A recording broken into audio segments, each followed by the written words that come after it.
الحمد لله والصلاة والسلام على رسول الله اللهم صل وسلم وبارك على سيدنا محمد في الأولين والآخرين وعلى كل من تبعه بإحسان إلى يوم الدين. Today, inshallah, we're going to be talking about something very important for all the youth. All the Muslim youth should be aware and they should consider it.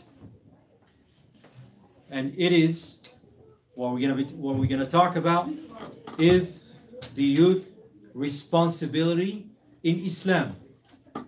What is your responsibility in Islam? What are you supposed to do?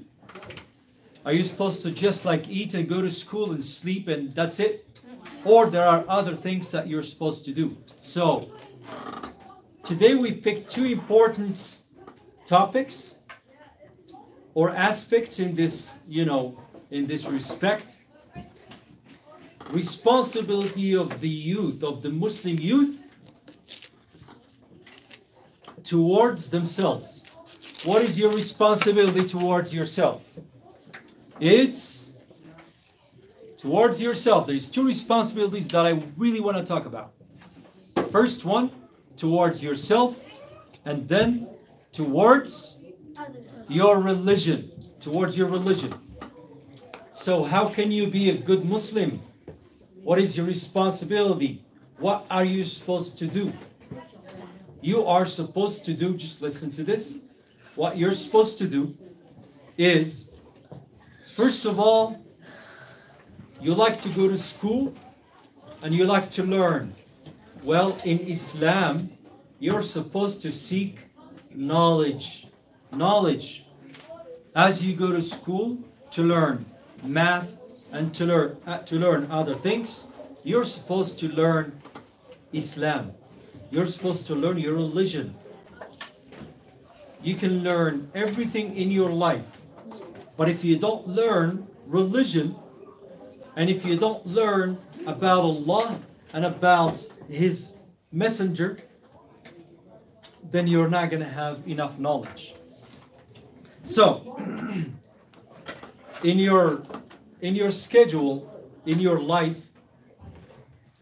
you gotta do a little bit of everything. You cannot just play the whole time. So be careful. Be careful staying in front of games all the time. You have to seek knowledge, and you have to seek the knowledge of Islam. You know what Allah says? Allah says, هل يستوي الذين يعلمون والذين لا يعلمون. That's what Allah says. Those who know, those who have knowledge, and those who do not have knowledge, they are not equal.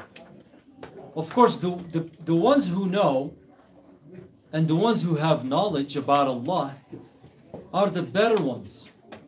You can be a doctor, you can be an engineer, you can be a scientist, you can be whoever you want in the future.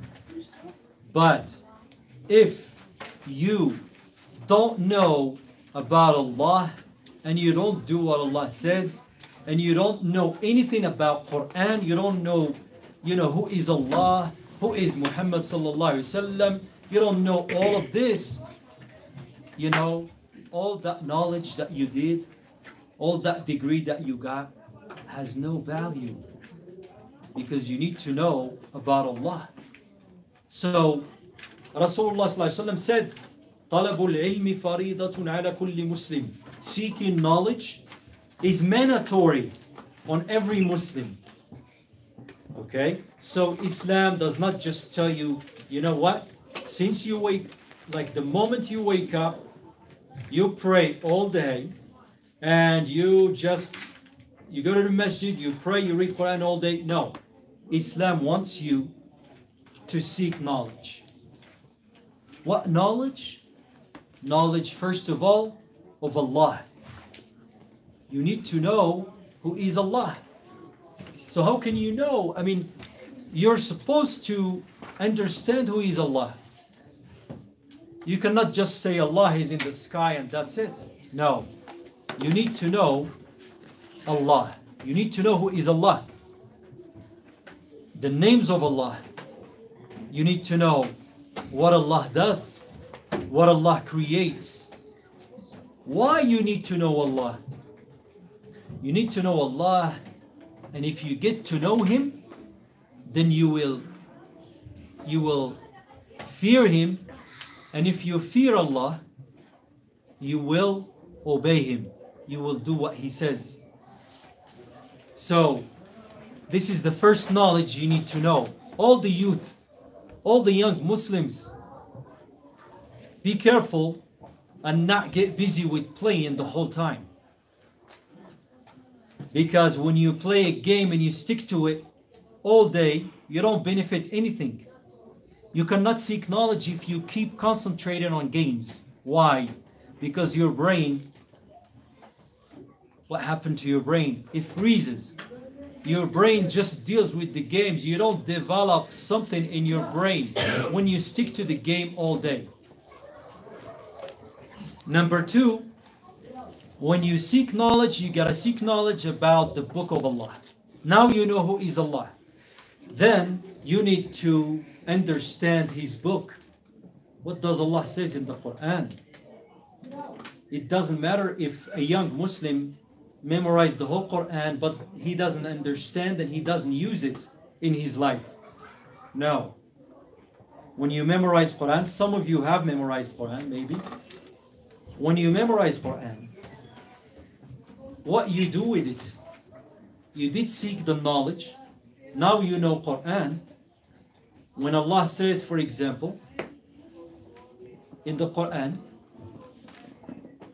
وَالْعَصْرِ إِنَّ الْإِنسَانَ لَفِي خُسْرٍ إِلَّا الَّذِينَ آمَنُوا وَعَمِلُوا الصَّالِحَاتِ وَتَوَاصَوْا بِالْحَقِّ وَتَوَاصَوْا بِالصَّبْرِ. So, mankind's gonna lose.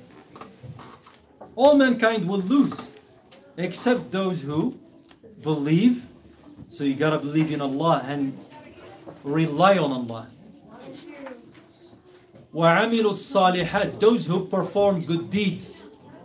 You cannot just say, I am a Muslim without doing something for your religion. Okay, so the first thing I said is to seek knowledge.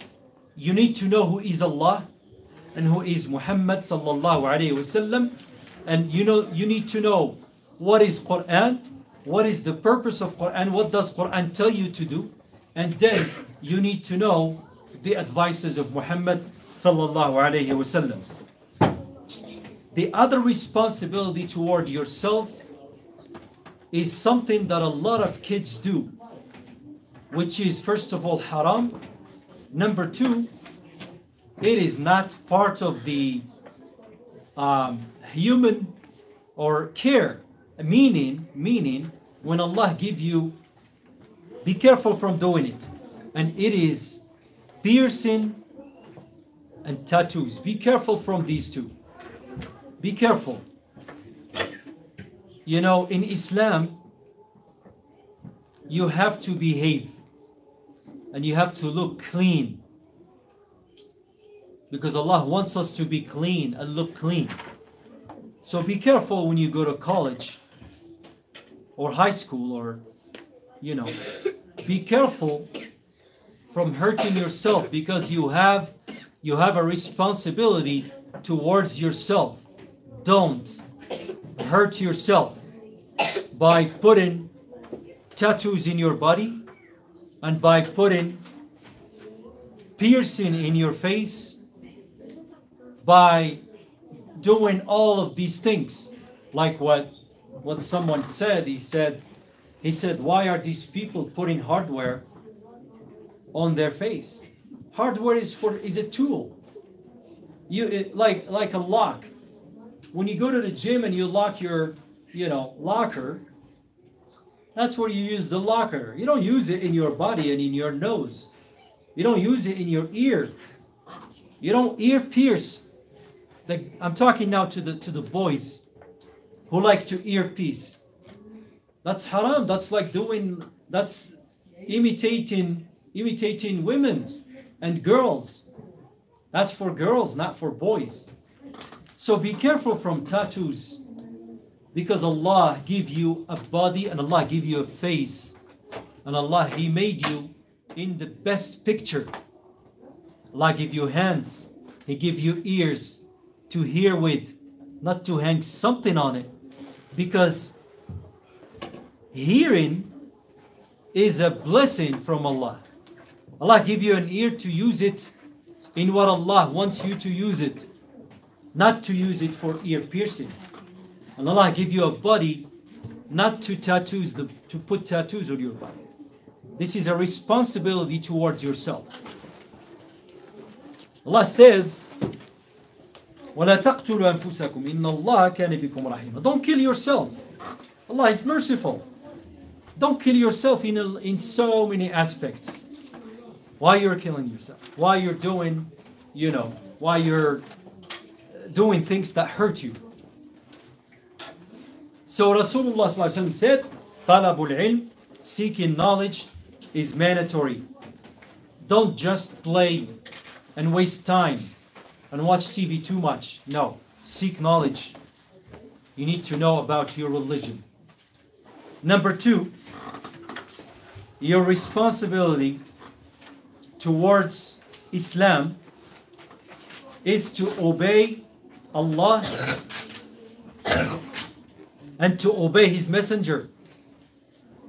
Listen up.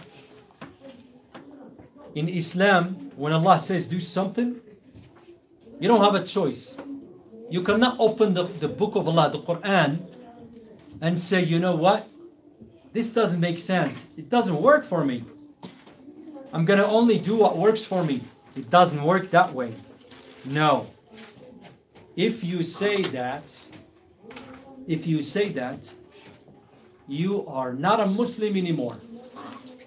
If you disagree with one verse of the Quran or even one word that Allah says in the Quran, then be careful.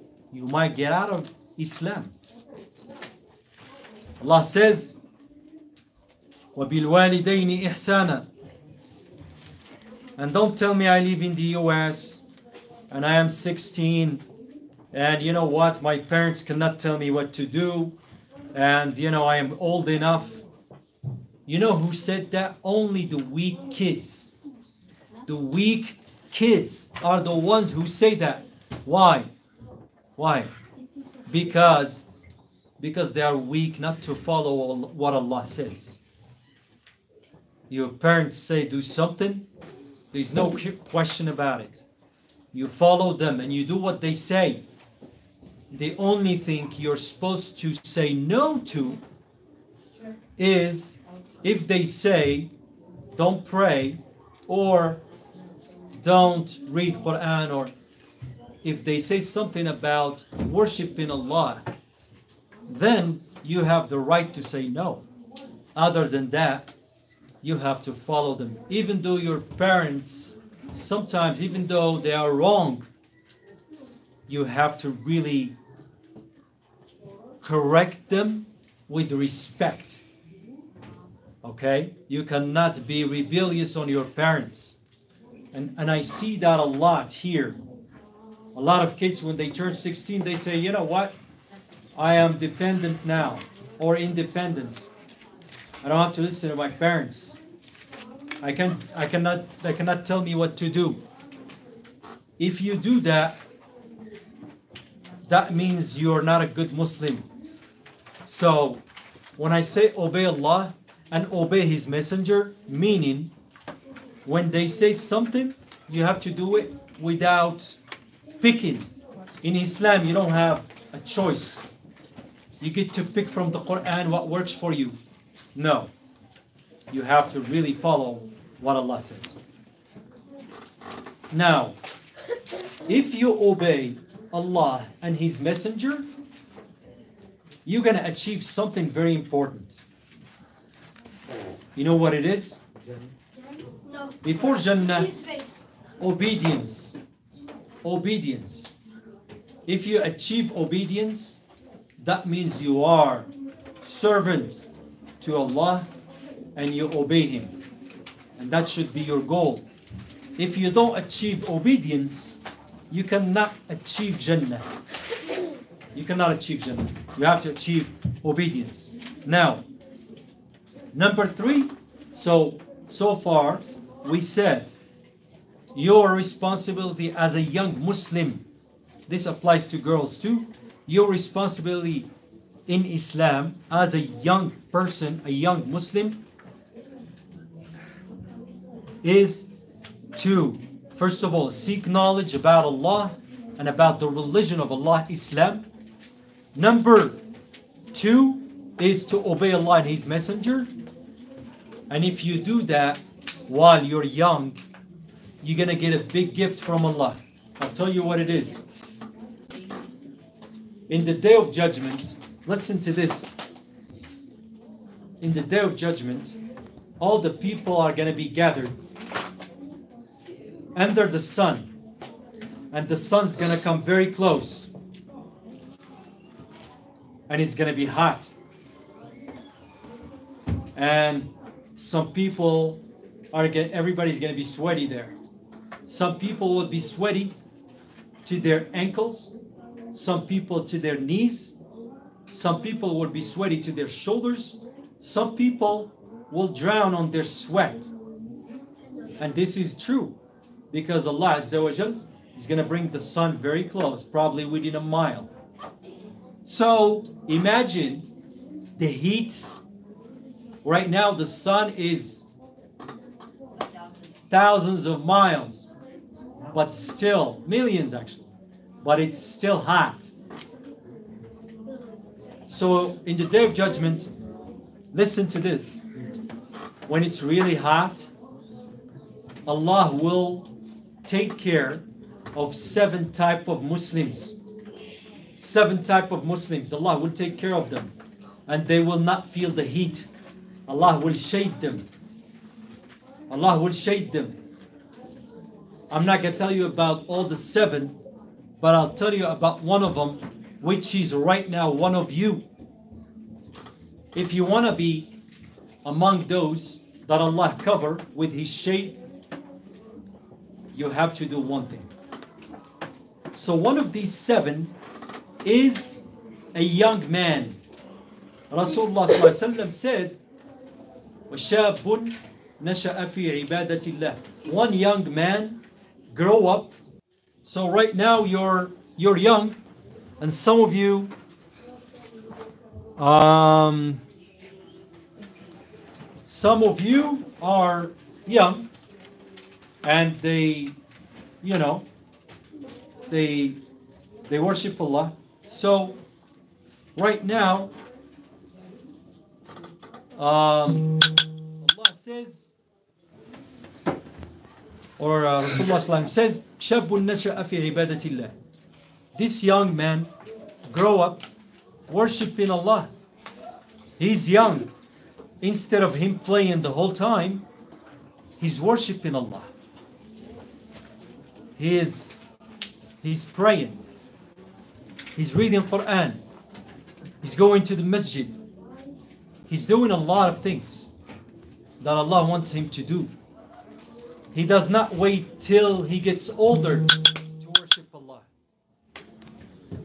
So, if you want to be among those in the Day of Judgment that Allah protect with His shade, then you have to start now.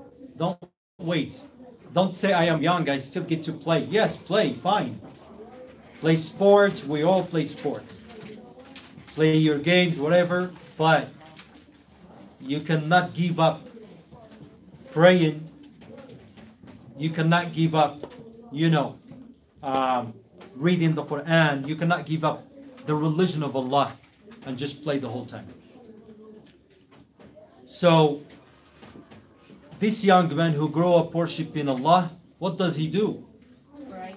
He prays, he fasts, he follows what Allah says, he reads Quran, he doesn't cheat, he doesn't steal, he doesn't fight, he doesn't do anything what Allah doesn't want him to do. He respects his parents, he follows the deen of Allah. So be careful. Number 3, you have to do something very important as a Muslim, especially in this country that is not a Muslim country. And if you do this, it's good for even this non-Muslim country. What is it? It's da'wah ilallah. You have to call others to the religion of Islam. I'm not saying go knock the doors. No, that's not what I mean. What I mean is we are Muslims and we have to behave like Muslims. We have to behave like Muhammad sallallahu alaihi wasallam. We have to really show the non-Muslims that we are clean, that we are respectful, that we are honest, that we like our religion, that we like other people, even though they are not Muslims, we can deal with them, we can talk to them. So, the other type of da'wah you should do is with your friends, with your Muslim friends. If you know a friend who does not pray, who never comes to the masjid, who does not fast, who does not do what he's supposed to do in Islam, you're supposed to do da'wah with him. Da'wah means you invite him. Invite him to pray. Invite him to fast. You have to advise him. In Islam, we have to advise each other. If one of us is not doing the right thing, we have to advise each other. Because you get a lot of reward from Allah when you do da'wah, when you call for Allah. And then when you talk to your friend who does not do the right thing, if you see your friend gossiping other or talking bad about other, you correct him. If you see your friend yells at his mom or dad, you are supposed to correct him. You're supposed to talk to him. Because ad-dinun nasiha, we advise each other in Islam. Number 4, you have to do good deeds. You know what are good deeds? You gotta do some good deeds. You cannot just do things for yourself. No. You're supposed to do things for others.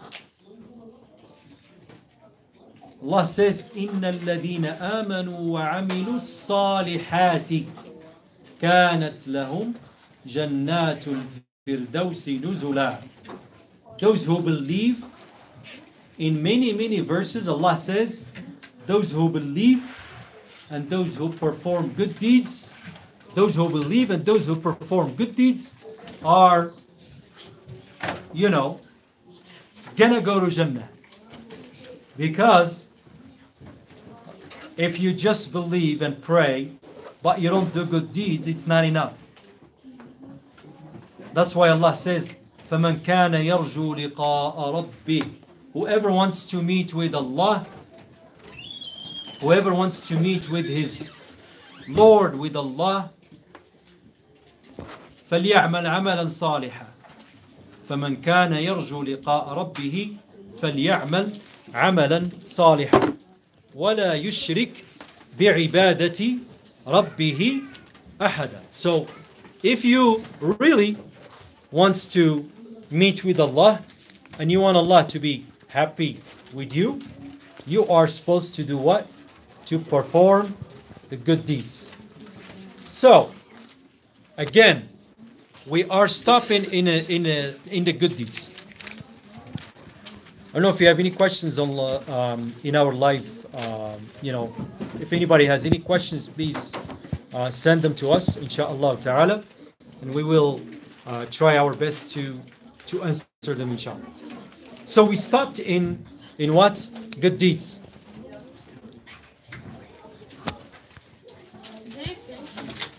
So lastly, we have 2 more that we're supposed to do in Islam. We have 2 more that we're supposed to do in Islam. Number 5 is patience. All the young Muslims have to be patient. Patience is very important. Allah orders us to be patient. patient for salat, patient for school, patient for memorizing Quran, patient for seeking knowledge and learning about Islam. If you're not patient, you cannot achieve your goals. Every time you feel that school, Quran, memorizing, all of that is too much for you, be patient. And how can you be patient? By taking it easy and making dua and asking Allah to make it easy on you. Just like when you want to memorize Quran, you say, oh Allah, keep it in my chest, in my heart. Keep the Quran here. Help me memorize it. You have to make this dua always before you memorize anything, for any verses from the Quran.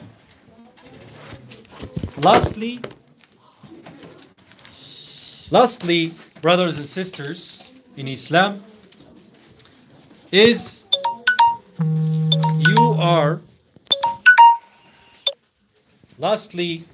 you should be proud that you are a Muslim. Lastly, you should be proud that you are a Muslim. Anywhere you go, you have to be proud that you are a Muslim, because Islam is the religion of peace, the religion of what? Yes. So this is what it is. Inshallah ta'ala, we wanted to show you your responsibility. So be careful, follow the steps, and inshallah, you'll be